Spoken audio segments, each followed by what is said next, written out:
Hey everyone, welcome back. I hope you're all doing well. So today we are going to be talking about one of the most incredible displays of human strength I think I've ever come across. Because back in August of 2015, on a summer's day in Franklin County, Ohio, an absolutely terrible incident would occur because 31-year-old Judy Malinowski got into an argument with her 40-year-old boyfriend, Michael Slager. And then Michael got out a canister of gasoline, poured it all over Judy, pulled out a lighter, and set her on fire. A guy just set a woman on fire. A guy set what on fire? A guy just set a woman on fire. And Judy went completely up in flames. She was on fire, literally head to toe. And that must have been the most unbearable, painful thing a human can go through. And you might assume that what I have just told you took place behind closed doors in a private space, but it didn't.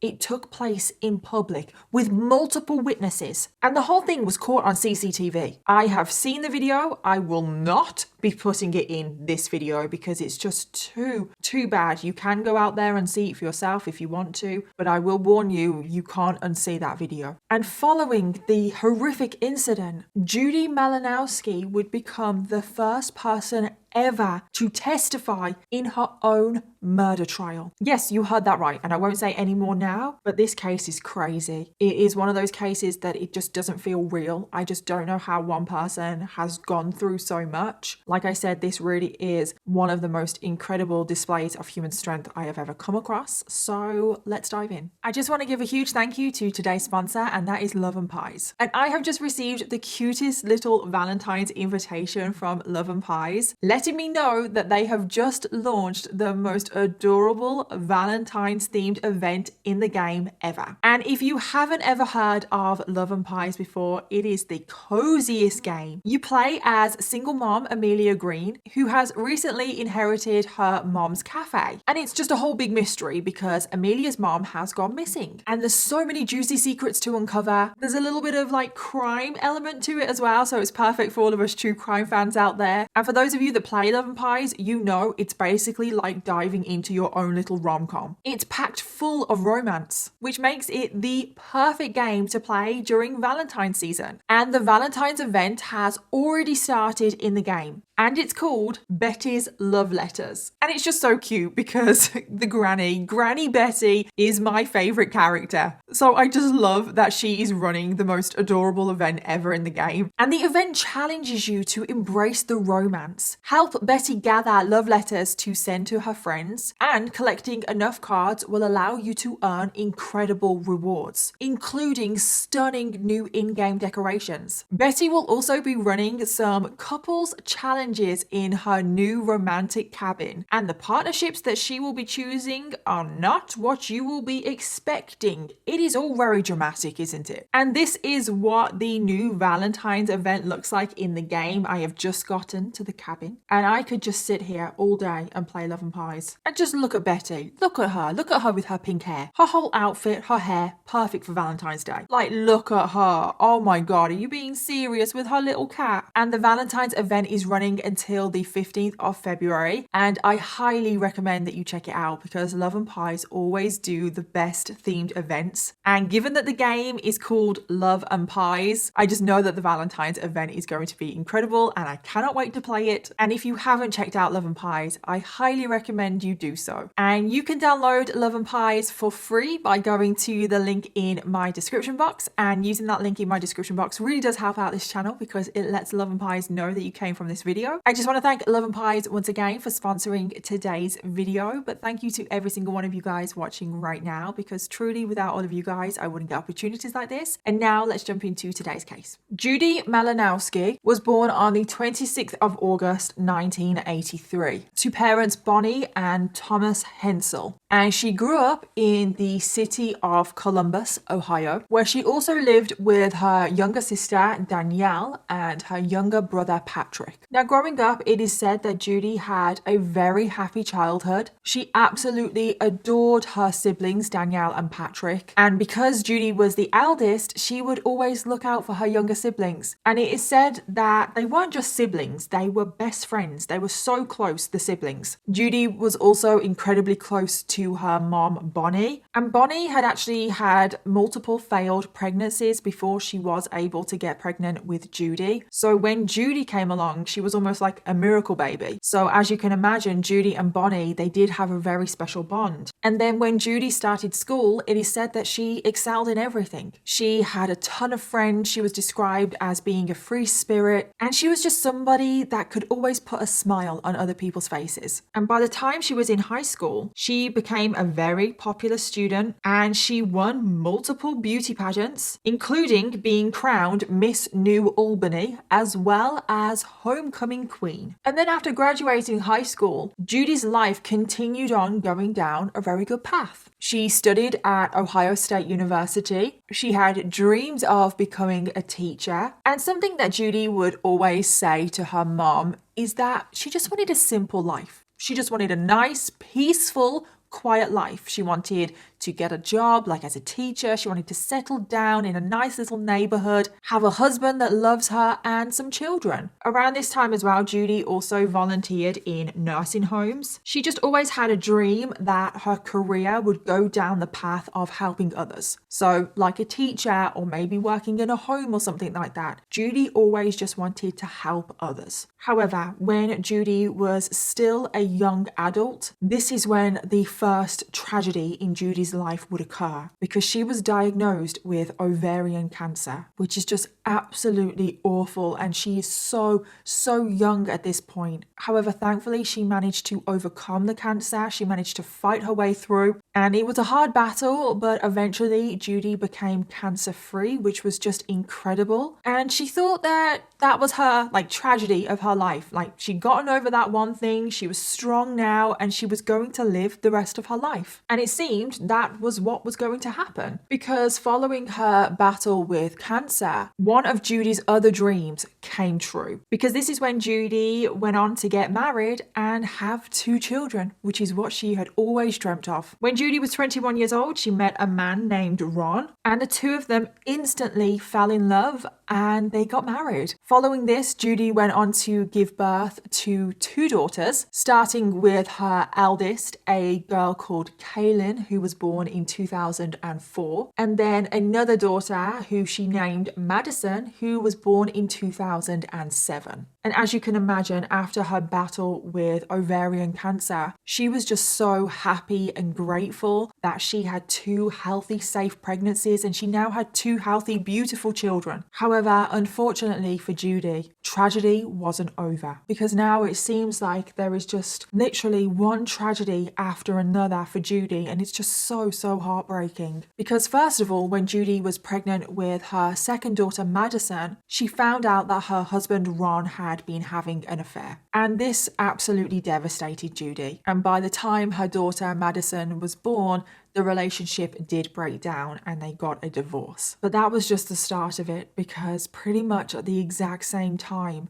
Judy's cancer came back, and it came back with a vengeance. It wasn't looking good for Judy. The cancer came back so much worse than before, and there was only one solution, and that was a complete hysterectomy. And Judy was heartbroken, because it's like, life is so unfair. She has already gone through cancer. She's done it once and she won. Why does she have to go through it again? But she did what she had to do to get rid of the cancer once again. She underwent the surgery, had a complete hysterectomy, and it was successful. Thankfully, Judy is now clear of cancer for a second time. And I just want to point out that Judy is under 25 years old at this point. And I'm just like, what the hell? 25 years old and she has already gone through cancer twice. However, tragedy was still not over. It was obviously very good news that she was cancer-free. However, the operation that she had, the hysterectomy, it left her in a lot of pain. And for the pain, she was prescribed opioids. And this was back in 2007, 2008 kind of time. And at this point, the opioid crisis was really getting out of control. Strong pain medication was being overprescribed, which led to a lot of people becoming addicted to prescription medicine,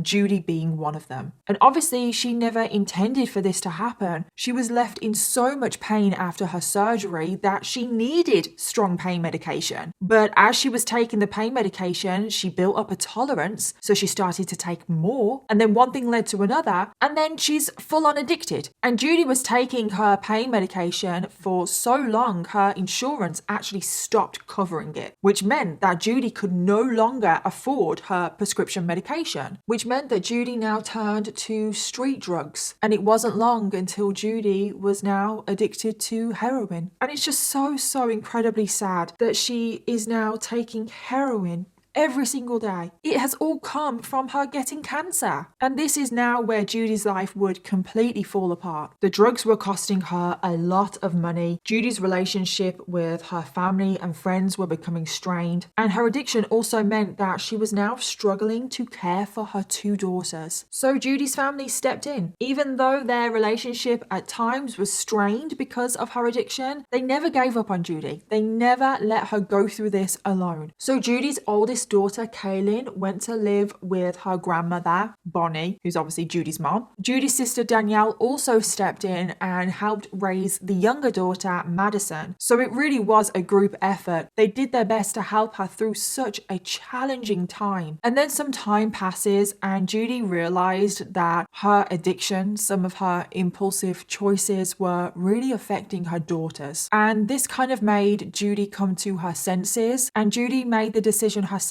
to check herself into rehab, to get clean and to get her life on track. And this is what she did. She checked herself into rehab and she was determined to get clean. She just saw this as another battle. And within a short space of time, Judy was completely sober, which is just absolutely incredible. Already, Judy has shown such amazing strength in her life and overcoming so much. And it is said that from this moment on, Judy's life completely did a 180. Now Judy was thriving. She was back to her old, happy, cheerful self. Her addiction was completely under control. She managed to get herself back on her feet. She managed to get herself an apartment, a job, and she was now able to look after her daughters again. So her daughters then moved back in with her. She's also going to sobriety meetings 3 to 5 times a week. Her relationships with family, friends started to improve, and especially her relationship with her daughters. And it was just the first time in a very long time that Judy just felt free and happy and content. And she now has that quiet, peaceful, happy life that she had always dreamt of. And this pure happiness, this pure bliss would last for a few years. However, again, it was soon about to all come crashing down because another series of terrible events were about to take place. And it all started when Judy was aged 31. And this is when she met the evil man at the center of this case, Michael Slager. So Michael Slager was born on the 27th of June, 1975, making him a Cancer. And apart from that, we do not know anything about him. We know nothing pretty much about his childhood. We know a little bit about his background, which I'll get onto in a minute. But pretty much his childhood, we don't know anything about. Don't know his parents, don't know what he was like in school, friends, family, any kind of relationships. We just don't know. And trust me, I try to find out. I try to do my digging. You guys know I like to do my research. I love research and I don't like it when I can't find answers, but I could not find anything about him. All we know is that at some point in 2014, Michael is 40 years old at this point. He reached out to Judy on Facebook. And apparently Judy and Michael were somewhat acquaintances. They had clearly known each other to some capacity before. I think Michael was a friend of Judy's ex-husband's, so it was a very loose connection. They knew of each other. And in 2014, when Judy is 31, Michael starts messaging her on Facebook. He would like her posts, he would comment under her photos, and the two of them built up like an online friendship. And then it wasn't long until Michael messaged Judy telling her her that he had a crush on her. Michael said to Judy that he'd had feelings for her for quite some time, but he just never said anything because Judy was married. But now Judy is single, and all of these years later, he decided to profess his feelings for her. And he really put on the charm. He was telling Judy how beautiful she was, how amazing she was, giving her compliments left, right, and center, telling Judy all of the things that she wanted to hear, making Judy think that Michael was the man of her dreams, that was going to be the man that would give her calm and quiet and peace and love. And by the time April 2015 rolled around, which was just a few months after they started speaking on Facebook, Judy changed her relationship status on Facebook to in a relationship with Michael Slager. Michael's charm had worked. And this is where everything would now start to go downhill. Because one thing that Judy didn't know is that Michael Slager had an extensive criminal record. And oh my God, I mean extensive. So even though we don't know much about Michael's background, his character, or anything like that, we do know his criminal record. And I feel like his criminal record really just says everything you need to know about Michael. I was watching a documentary on this case, which is called The Fire That Took Her. It's a really good documentary, by the way. I really recommend going to watch that. It's where I got most of the information for today's case. And there's lots of footage in that documentary that I can't show in this video. So yeah, highly recommend that documentary. You should go and watch it. But anyway, when it got to the part about Michael in that documentary and they were talking about his criminal record, they started literally just reading out Michael's criminal record line by line. And I was sat there watching this documentary thinking, oh my God, is this criminal record ever going to end? Like literally the person, I think he was the detective on the case, he was literally just reading out line by line the criminal record that Michael has. And I just couldn't believe it. Like I literally was sat there with my jaw on the floor. I couldn't believe it. And I'm going to just read you his criminal record line by line like they did in that documentary, just so you can see what I mean. So before Michael met Judy, he had been convicted of theft, domestic violence, menacing, carrying a concealed weapon, aggravated menacing, making a false police report, domestic violence, aggravating menacing, assault, aggravating menacing, inducing panic, domestic violence, assault, domestic violence again, assault again, domestic violence for the 5th time now. He was also charged with rape. Yeah, that was played down to sexual battery, but he was charged with rape. He was a registered sex offender at one point. Domestic violence again, resisting arrest, petty theft, endangering children, domestic violence again, endangering children again, then sexual battery, theft, menacing, disorderly conduct, aggravated menacing, stalking, domestic violence, assault, another domestic violence, resisting arrest, failure to notify, aggravated burglary, breaking and entering again, theft, and then another theft, receiving stolen property, criminal activity, theft again, passing bad checks, and then finally obstructing official business, before then another charge of obstructing official business. And oh my God, I couldn't believe it. That is the definition of an extensive criminal background. And just looking at all of the offences that he has been convicted of, it is clear that he thinks that he's above the law. He is a career criminal. But it is also very clear, given his convictions, that he is a prolific abuser. There were 9 separate domestic violence charges and convictions there. He was also charged with rape, stalking, endangering children. This is the last person that anyone would want to get into a relationship with. And I can't believe he managed to hide his criminal background from Judy, because Judy hadn't got a clue. Because if Judy had a clue, she would have ran the other way. But anyway, as their relationship began to progress, it became very clear that Judy's mum, Bonnie, did not like Michael at all. When Michael came over to meet Bonnie for the first time, Bonnie took one look at him and just thought, no, No.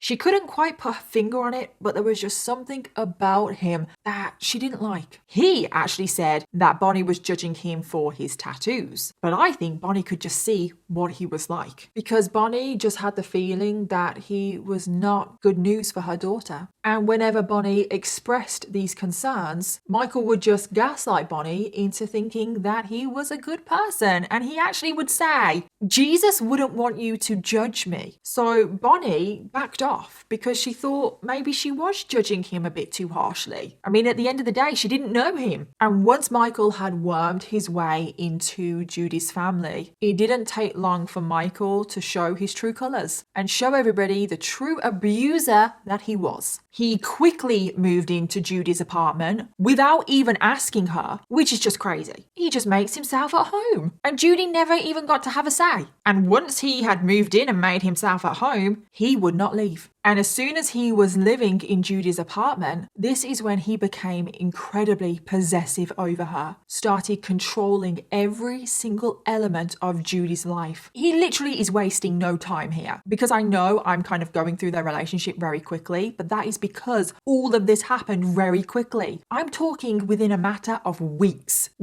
after Judy made that status change on Facebook, like in a relationship with Michael. Within weeks, he has moved into her apartment and completely taken over her life. For example, Judy was never allowed to leave her apartment without Michael's permission. He would have to go everywhere with her. He quickly became physically abusive as well. But there was one more thing that Michael did that just completely destroyed Judy, and he was really wasting no time making sure that Judy's life was complete hell, and that was drugs. So Michael had found out that Judy was addicted to drugs. I mean, obviously she's sober now, but he found out that she was an addict, and he thought that he could use this to his advantage, because he found out that Judy's addiction, it was pretty bad. She was addicted to heroin, and it consumed her whole life, and Judy had worked so hard to overcome her addiction, but Michael wanted her addicted to drugs again. So what does Michael do? He goes out and buys her a load of heroin. He was actively encouraging Judy to relapse. He wanted her addicted to drugs. And you might be wondering, but why? That doesn't make sense. Like, why would anyone want anyone addicted to drugs? Well, there was multiple reasons why Michael was doing this. Number one, he wanted to use this against Judy, hold it over her head, make Judy feel like she was a bad person because she was an addict. He also wanted Judy to be weak, vulnerable, dependent on him, because Michael was funding her drug addiction now. Just getting somebody addicted to drugs just so you can use and manipulate them. It is just pure evil. And I just want to point out here that Michael wasn't on drugs himself. He wasn't a drug dealer. Considering he has such an extensive criminal background, there was actually no drug charges there. And as far as I'm aware, Michael never took drugs himself. He was literally just going out, buying drugs off the street, spending his own money to make sure that Judy took drugs and that Judy was addicted. And over the next few months, this abuse continued. Judy had completely relapsed at this point. She was now hooked back on heroin. Her drug usage was getting out of hand. And this is when Michael started to turn Judy's own family against her. Like, literally, I don't know what Michael's deal is here. Like, he's literally come out of nowhere and he has decided to ruin Judy's life. And it's like, for what? Why? Literally, I cannot believe how quickly all of this has happened. So Michael would call up Judy's mom, Bonnie, and basically bitch about Judy to Bonnie. He would say things like, oh, you never guess what? Judy has relapsed. She's back on drugs. She's high all the time. She's just completely out of control. And Michael wanted Judy's mom, Bonnie, to think that Judy had relapsed completely on her own, and that Michael was a complete saint, just trying to help Judy through this really hard time of addiction. It makes you sick. And he would also say things to Bonnie, Judy's mom. Oh, Judy didn't come home last night. I'm really worried about her. She's still on drugs. She's out of control. She's taking more and more every single day. She spent all of our money on drugs. We're broke. We can't afford bills. And Bonnie felt so sorry for Michael. She felt sorry that he was having to deal with this. Bonnie actually gave Michael Michael some money so he could pay for bills and food, etc. But Michael actually just took that money and went out and bought Judy more drugs. And then one time, Michael even phoned up Bonnie and said that Judy had taken so many drugs she has completely passed out and he couldn't wake her up.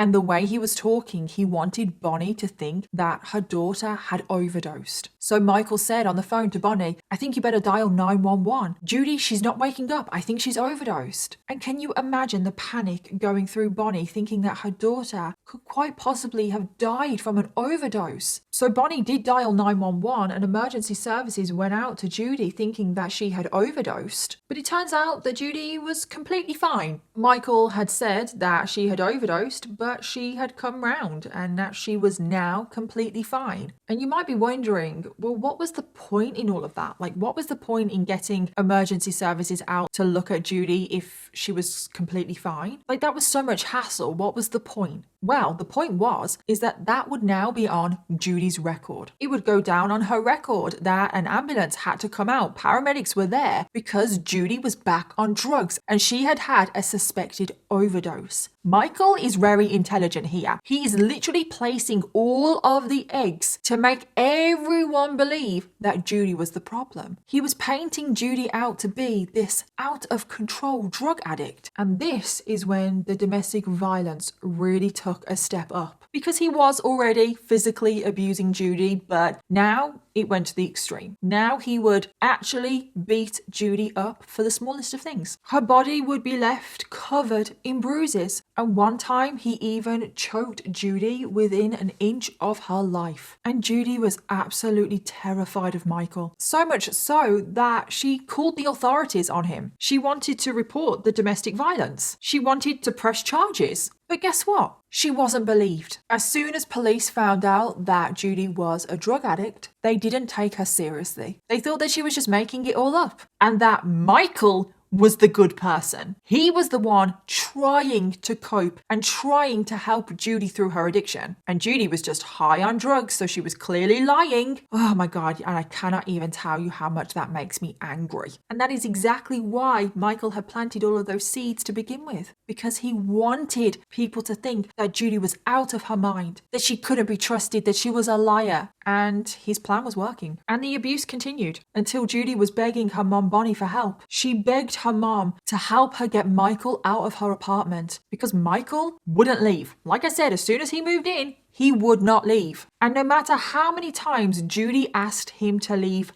her apartment, he wouldn't. And Bonnie tried to talk to Michael, ask him to leave the apartment. She really wanted to try and help her daughter and protect her, but Michael just simply said no. And the authorities, like we know, were not much help. So Judy and Bonnie just felt completely powerless to Michael. And again, I really just can't figure out Michael. I really can't. I can't figure out why he has literally set out to destroy Judy's life randomly out of nowhere. I mean, clearly he's possibly done something like this before, given all of the domestic violence charges and convictions he has. So because Judy felt like she couldn't get Michael out of her apartment, she did what she thought was best. And that was stay away from him. She would flee her apartment and stay away from Michael. I assume she was also taking the children with her. I honestly don't know what was happening with her two daughters. Maybe they were back living with their grandmother because that was probably the safest place for them. I just don't know. But Judy would spend the night at her mom's house, sometimes in motels, in various other homes of family and friends. She was basically just staying anywhere where Michael wasn't. However, whenever Judy would flee the apartment, Michael would call the police and report her missing. And the police would find Judy and take her home, back to her apartment, back to Michael. There was one time where Judy took Michael's car to get away from him, and Michael, knowing that Judy had his car, reported his car stolen. So then the police obviously found Judy, found the stolen car, and Judy again was driven home, back to her apartment, back to Michael, and she was cautioned because the police thought that she had stolen Michael's car. I mean,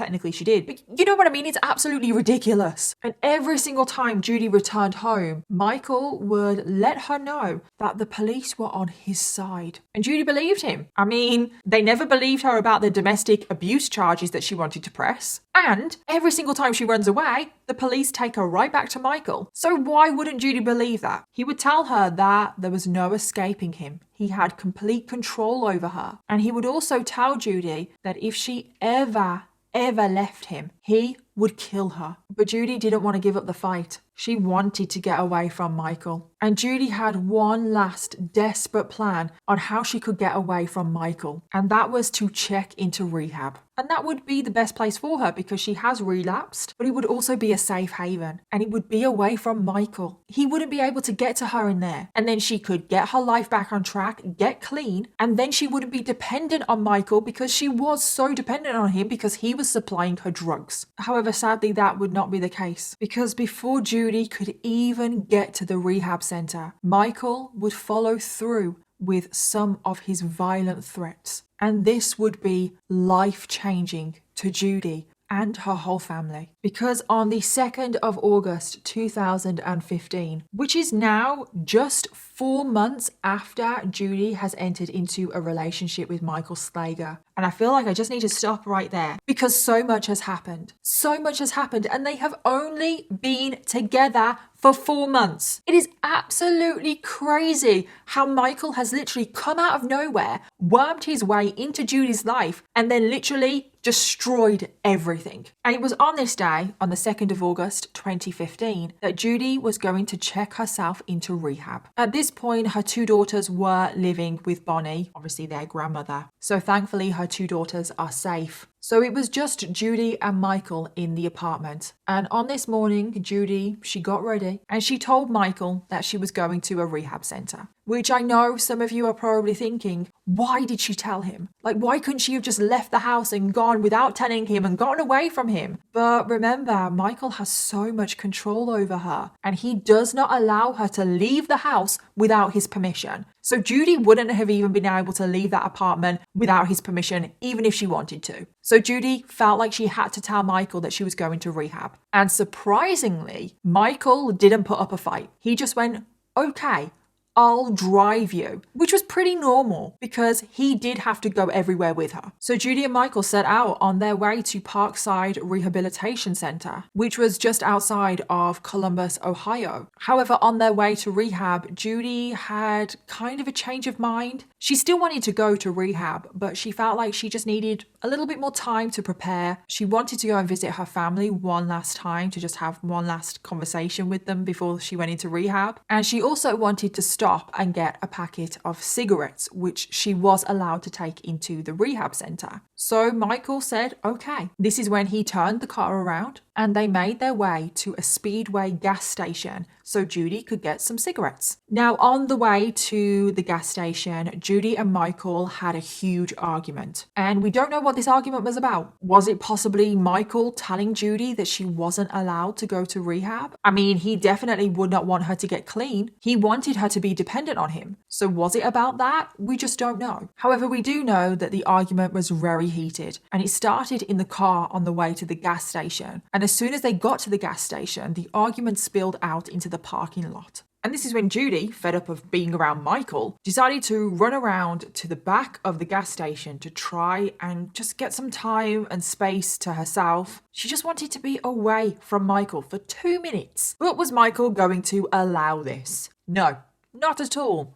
And instead of leaving Judy on her own, he drives the car around to the back of the gas station, pulls up next to Judy and demands that she gets back into the car, to which Judy refuses.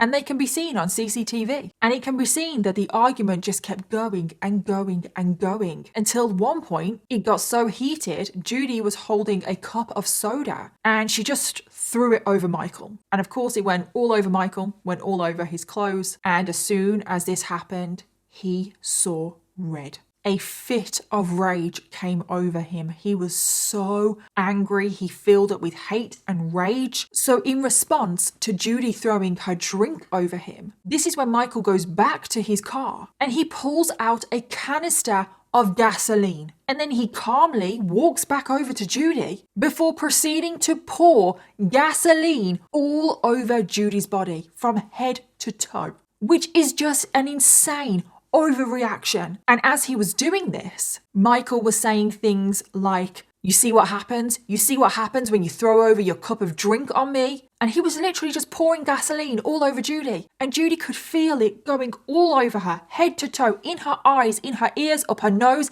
and down her throat. And Judy has said that she felt it burn her throat. And she began choking. And because the gasoline was having so much of an effect on her, she started to lose her senses. She was really disorientated. She couldn't see properly. She couldn't quite figure out what was going on. I mean, gasoline was literally in her eyes, in her ears, and down her throat. So she tripped and fell to the ground. And the whole time she was screaming, "Michael, stop, stop. Why are you doing this? Please stop." And Michael just had this cold, dead look in his eye. He was so focused on what he wanted to do. He had tunnel vision. He didn't care what Judy was saying or how she was feeling. The only thing that he wanted to do was inflict as much pain and suffering on her as physically possible. So at this point, Judy was still lying on the ground. Michael went back to his car, and less than 30 seconds later, he returned with a lighter. And Judy was terrified. Judy was screaming to Michael, "Please stop. I will do whatever you want. I will go wherever you want. Just please don't do this." But Michael wouldn't listen. And this is when Michael leant down towards Judy. He flicked on his lighter, touched it against her clothes before she went completely up in flames. And at this point, the scene was complete pandemonium. Judy just started to writhe around, trying to get the flames off of her, but they were all over her, head to toe. It was literally just like a fireball. Every single part of her body was on fire. And she just started screaming for Michael to stop, to help, to do something.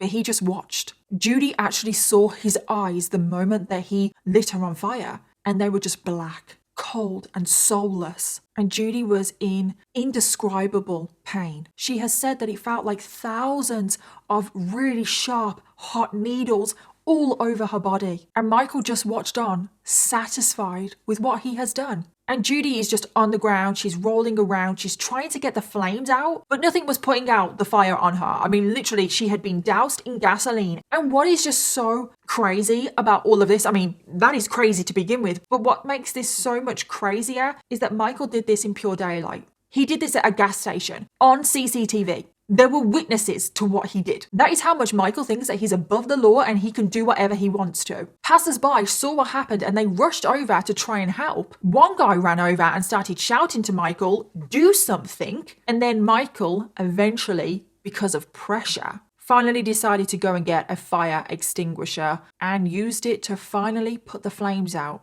on Judy. But it's just so crazy that all of this was caught on CCTV and you can go and see it. And at this point, Judy was no longer on fire. The flames had been extinguished. And this is when a ton of 911 calls were made because multiple people had witnessed this. Like, I still truly cannot get over that. And the people that had witnessed this were on the phone to the 911 operator trying to describe what they had just seen. Don't just set a woman on fire. Stop screaming because I can't understand you. A guy just set a woman on fire. A guy set what on fire? A guy just set a woman on fire. And following the 911 calls, paramedics and police soon arrive at the scene. And incredibly, Judy was still alive. And I'm like, how? Police ask Michael what happened because, yeah, Michael is still there. And Michael says that it was just one big accident. I don't know how he thought he was going to get away with this. I truly don't. Michael initially said to the police that Judy had accidentally spilt some gas on her when she was filling up the car. And then she went round to the back of the gas station to have a cigarette, lit her cigarette, and then she burst into flames. Now, the police were having none of this because that just doesn't happen. It's like you don't just spill a tiny bit of gas on yourself, like maybe on your legs or your shoes, whatever, and then you go and light a cigarette? You don't just burst into flames. I don't know how he thought like people were going to believe that story. And police don't. But right now they need to focus on Judy and getting her to the hospital because it was unbelievable that she was even still alive. So Judy is rushed to hospital. Michael is also taken to hospital to check him over. And this is when Judy's family were informed about what had happened. And they hadn't been told on the phone exactly what happened. They were just told that they needed to get to the hospital and that Judy had been in an accident. And it was Bonnie, Judy's mom, and Danielle, Judy's sister, that arrived at the hospital. And they were absolutely horrified by what they saw because I cannot emphasize this enough, but Judy looked like a completely different person because 95% of her body was covered in 3rd and 4th degree burns. Her skin was charred. Her hair had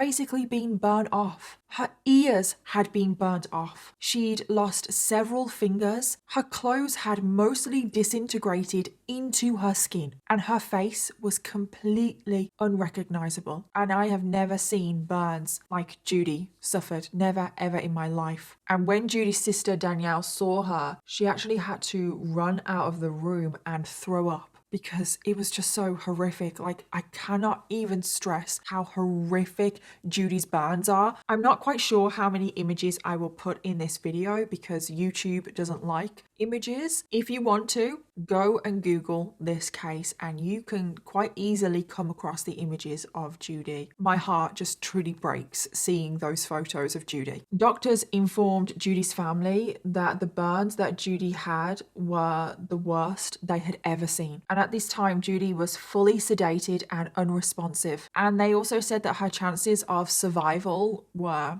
pretty much non-existent. They were not expecting Judy to live more than a few hours. So whilst everyone is trying to save Judy's life, Michael is obviously also in the hospital. And this is when detectives go and question Michael again to try and get the truth out of him on what happened. And you can also see this interview footage and oh my God, this man makes me so angry. Like just his whole demeanor, his body language, like the way he's sitting, it makes me want to scream. So what, am I under arrest or something? Right now, yeah, you are under arrest. What am I being charged with? And this is when Michael comes out with a load more BS. However, at this point, detectives had access to the CCTV footage. And on the footage, it was quite clear that Michael was pouring gasoline all over Judy. So they knew that his whole story about, oh, she's accidentally spilled gas on her when she's filling up, and then she lit a cigarette and she went up in flames, is a load of BS. We saw exactly what happened. We saw you pour gasoline over top of her head. She stumbles to the ground. You lean over and light her on fire. We saw what happened. We know what happened. So the detectives confront him about this, and this is when Michael changes his story again. He still was going with the story of it was all an accident. However, his new story was that they got into a little bit of an argument and Judy threw her soda over him. And then in response, in just a joking way, he decided to throw gas all over her. And it's like, who does that? It's not the way it looks. She threw pop all my face. You want to ruin my stuff up because that's how I took it. I said, here, boom, I'm going to ruin your clothes. It wasn't to start her on fire or nothing. It was just to ruin her clothes. Right, yeah. Basically, okay. You've ruined my stuff, I'm going to ruin your stuff. And then he said, after he had jokingly threw the gas all over Judy, she had gone to light a cigarette, and that is how she burst into flames. I walked over to give her a light. That was it. She went up. I couldn't believe it. I just didn't think it was going to be like that. Detectives were still not buying any of this. And they knew that there was only one person that they were going to get the truth out of. And that was Judy. However, at this current moment, she was sedated. She was completely unresponsive. And she was barely clinging to life. However, after detectives spoke to doctors, even though it was extremely risky, it was agreed agreed that Judy could be brought out of sedation to be questioned by the police. And they had no idea if this would work, but they did think that time was of the essence because no one thought that Judy would live more than a few more hours. But they also had no idea if Judy was going to be able to hear them questioning her because her ears had been burned off. They also didn't know if her cognitive function had been affected. But unbelievably, Judy was brought out of sedation and she understood the questions. Can you hear me? Judy, did you spill gas on yourself? No. Did Mike spill gas on you? Yes. Yes.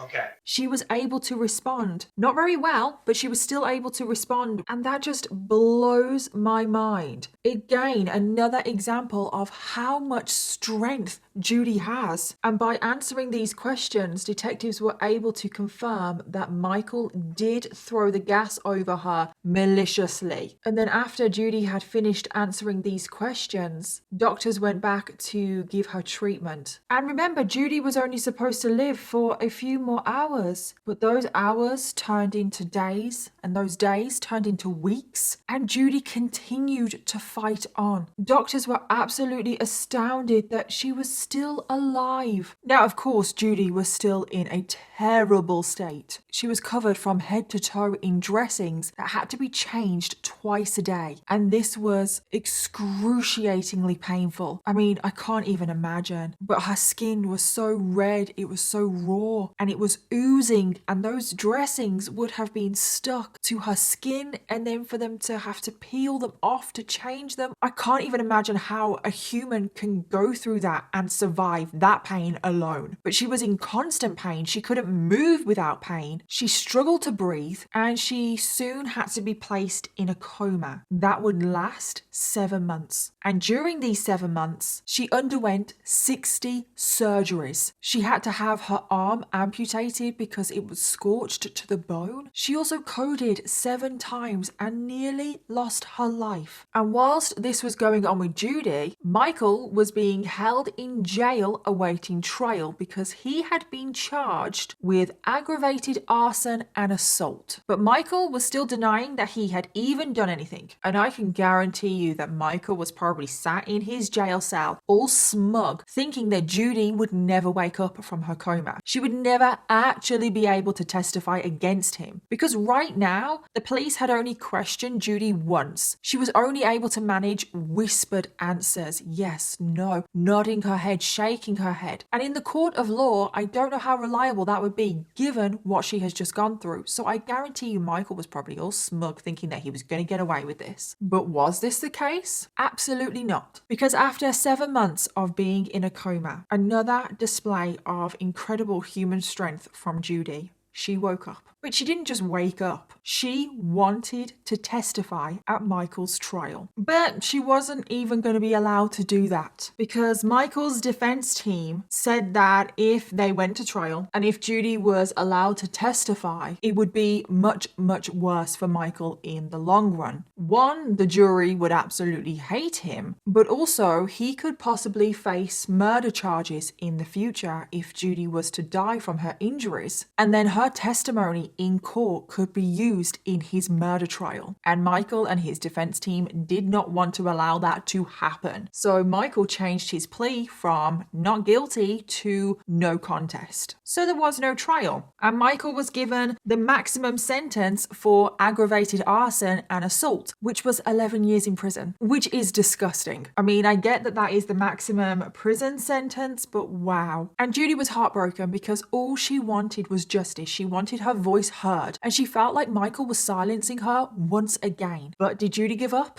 No. She carried on fighting for as long as she was alive. She was going to fight for justice, and not necessarily justice for herself, justice for others. And she felt like she could use her situation and what she had gone through to help future victims that could possibly find themselves in the same situation as her. So she spent months campaigning for the criminal justice system to change. And with the help of her family, Judy lobbied for a new law to be introduced, which meant that the maximum sentence that someone could receive for intentionally disfiguring somebody, which is what Michael did, would increase to 20 years in prison. And even though this wouldn't change Michael's sentence, it wouldn't change anything for Judy. Judy kept campaigning for future victims. She even recorded messages right from her hospital bed. House Bill 63 should be passed because it's destroyed my life, my family's life, my kids' life, everyone around us' life. And the laws of justice are just not there. And I truly just cannot get over the strength of this woman. She is in excruciating pain every single moment of her life, but she is there fighting for her own life, but fighting for justice for others. And incredibly, at the beginning of 2017, a new law was passed in the state of Ohio called Judy's Law. And the law introduced all of the changes that Judy had asked for. And when the law was passed, Judy's 2 daughters were in attendance. But were things about to end there? No, because we now get to the last major twist of this case. Because back in January of 2017, Judy's health took a very drastic downward turn. It was really looking like she wasn't going to be able to survive much longer. And this is when prosecutors realized that they were about to have a murder case that they could take to trial. And Judy was still desperate for her voice to be heard. She wanted to testify at Michael's trial for her murder. And of course, this is not normally possible in a murder trial because sadly, for a murder trial to occur, someone must have been murdered. And at the time, there had never been a case in the US where a murder victim had testified in their own murder trial. But this is Judy we are talking about here. She doesn't do anything by the book. And she's a fighter and she's stubborn in a good way because she knows what she wants and she wanted to testify. Now, this wasn't straightforward. Prosecutors in the murder trial wanted her to testify, but they didn't quite know how it was going to work. And they had to go through the court system and everything to make sure that this was okay, that this would be admissible when it got to the murder trial. And prosecutors gave Judy the option that she could record video testimony before she passed away. And then this video testimony would be played in Michael's murder trial. And Judy jumped at the chance to do this. However, there were conditions on allowing her to do this. And that is that Judy wasn't allowed to be on any drugs. Now, of course, she is on incredibly high pain medication every single day, multiple times a day, to even cope with her injuries. But because of her history of drug abuse, and also make sure that she was competent and that the drugs weren't altering her brain cognitive function in any way, Judy had to be taken off all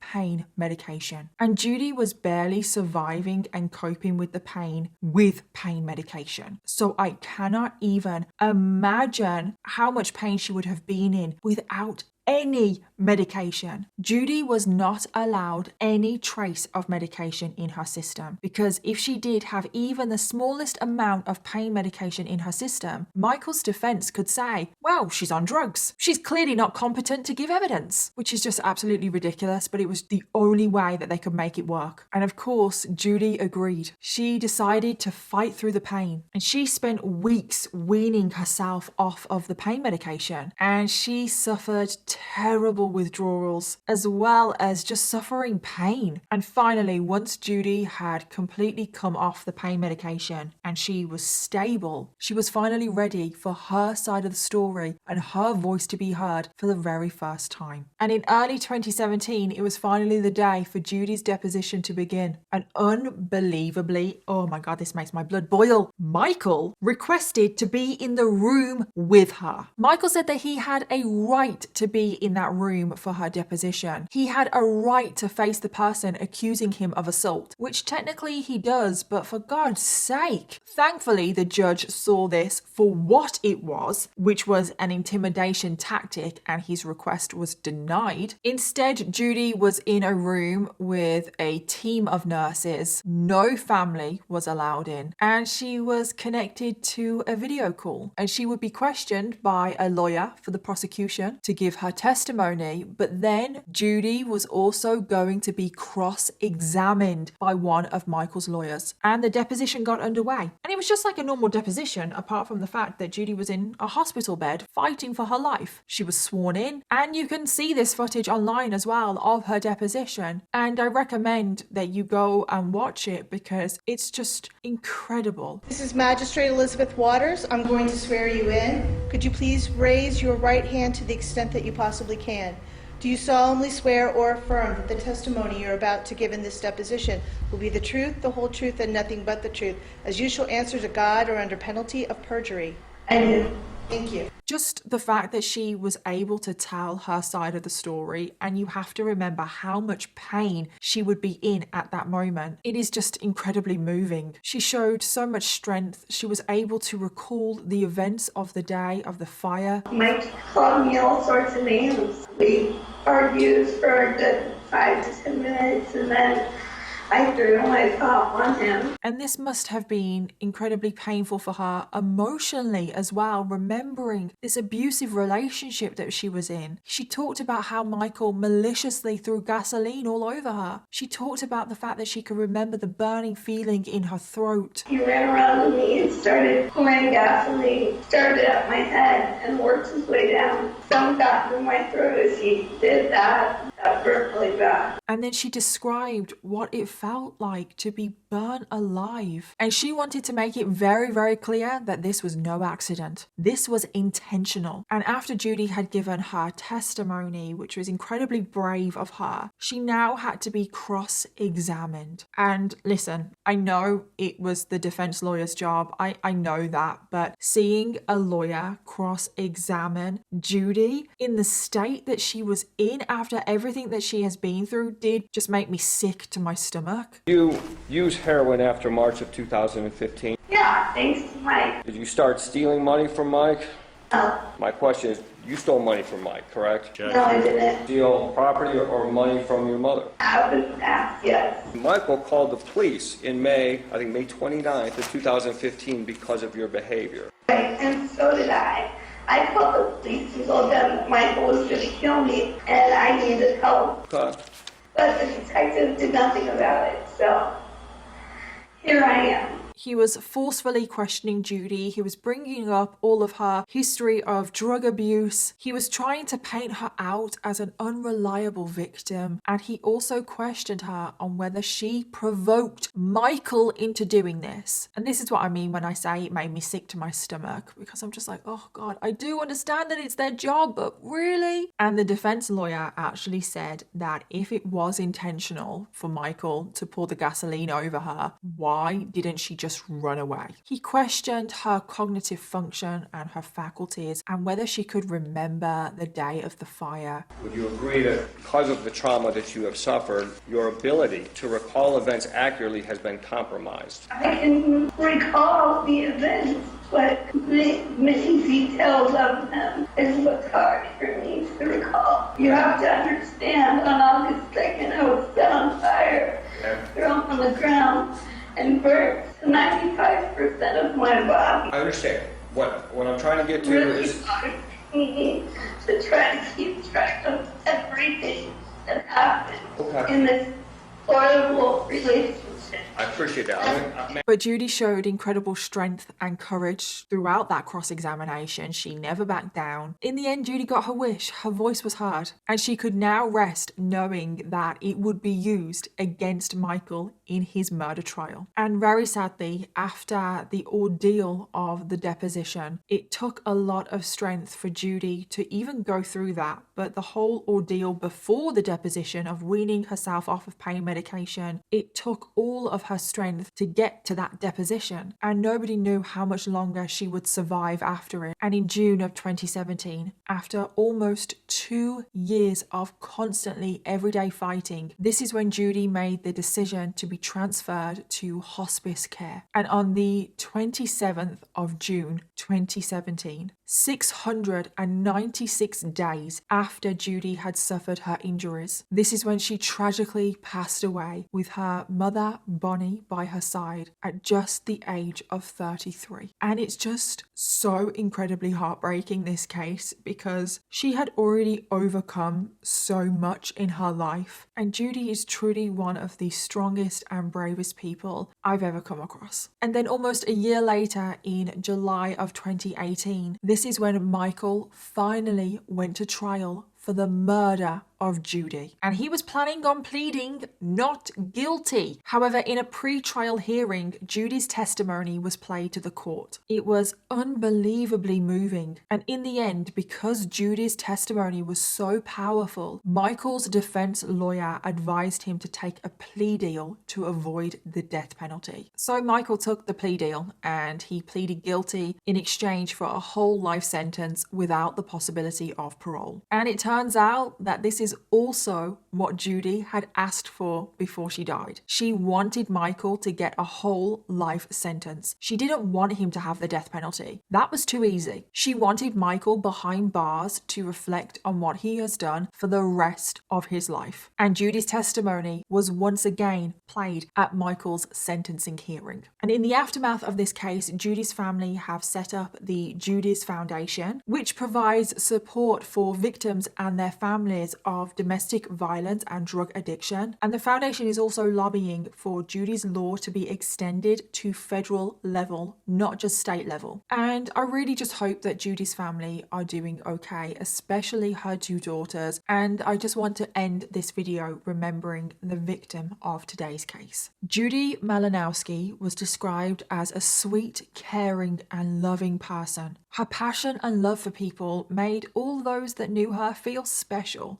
Her free spirit and quick wit would always put a smile on your face. She always put others' needs before her own until the very end. But most of all, she was a mother who adored her two daughters more than anything else in this world. And she wanted to spend every single day for the rest of her life caring for her daughters. But Judy was taken away from them, away from this world, far, far too soon. She was only 33 years old. And that brings us to the end of today's case. So as always, let me know your thoughts, theories, and opinions on today's case. And don't forget to let me know your case suggestions in the comments down below, because I always want to know what you want to hear next. Thank you again to Love and Pies for sponsoring today's video, and I'll see you all in my next video. Bye.